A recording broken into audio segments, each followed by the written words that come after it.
Jacqueline के बाद Nora Fatehi पे कसा शिकंजा। कॉनमैन सुकेश ने कहा नोरा को खरीद के दी थी कार। क्या है पूरा मामला, चलिए आपको बताते हैं। 200 करोड़ के मनी लॉन्ड्रिंग मामले के आरोपी सुकेश चंद्रशेखर ने नोरा फतेही पे कई आरोप लगाए हैं। सुकेश का दावा है कि उन्होंने नोरा को महंगी कार दी थी और घर खरीदने के लिए पैसे भी दिए थे। डांसर एक्ट्रेस नोरा फतेही ने हाल ही में कहा था कि 200 करोड़ के मनी लॉन्ड्रिंग मामले के आरोपी कॉनमैन सुकेश चंद्रशेखर ने उन्हें उसकी गर्लफ्रेंड बनने की शर्त पर एक बड़ा घर और शानदार लाइफस्टाइल देने का वादा किया था। वहीं अब सुकेश चंद्रशेखर ने एक नए बयान में खुलासा किया है कि उन्होंने मोरक्को में एक घर के लिए नोरा को पैसे दिए थे। नोरा फतेही ने हाल ही में सुकेश चंद्रशेखर से जुड़े 200 करोड़ के ठगी मामले में अपनी इन्वॉल्वमेंट के कनेक्शन में नए बयान दर्ज कराए थे। नोरा के अलावा इस मामले में जैकलिन फर्नांडिस भी शामिल हैं।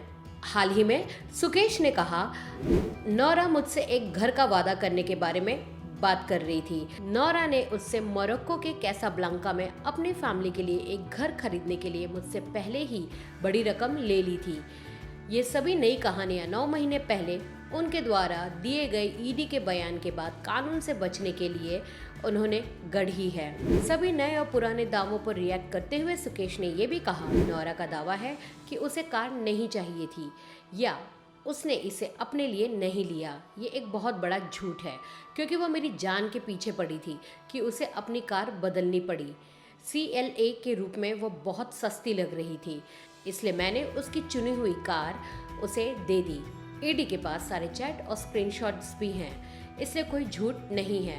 वास्तव में मैं उसे रेंज रोवर देना चाहता था, लेकिन चूंकि कार स्टॉक में उपलब्ध नहीं थी और उसे फॉरेन कार चाहिए थी तो मैंने उसे BMW S सीरीज दी जिसे वह लंबे समय तक इस्तेमाल करती रहे। मेरे और नोरा के बीच कोई भी प्रोफेशनल लेन देन नहीं हुआ जैसा कि वह दावा कर रही है, सिवाय एक बार के कि उसने मेरी चिंता फाउंडेशन द्वारा आयोजित एक कार्यक्रम में भाग लिया जिसके लिए उसकी एजेंसी को ऑफिशियली पेमेंट की गई थी। सुकेश ने यह भी कहा कि वह जैकलिन फर्नांडिस के साथ सीरियस रिलेशनशिप में थे। उन्होंने यह भी दावा किया कि नोरा ही थी जो जैकलिन से जलती थी। बता दें कि नोरा ने जैकलिन के खिलाफ मानहानि का मामला दायर किया हुआ है। इस वजह से नोरा और जैकलिन फिलहाल कानूनी लड़ाई में फंस गई हैं। इस बीच सोमवार को दिल्ली की पटियाला हाउस कोर्ट ने कथित मनी लॉन्ड्रिंग मामले में बहस स्थगित कर दी थी। कोर्ट ने जैकलिन द्वारा अदालत में पर्सनल अपीयरेंस से छूट की याचिका को भी मंजूर कर लिया है। कोर्ट में मामले की अगली सुनवाई 15 फरवरी को होगी। इस न्यूज़ पर आपकी क्या है राय, कमेंट करना ना भूलें। साथ ही न्यूज़ को शेयर और लाइक करना भी ना भूलें। चैनल को सब्सक्राइब करना ना भूलें।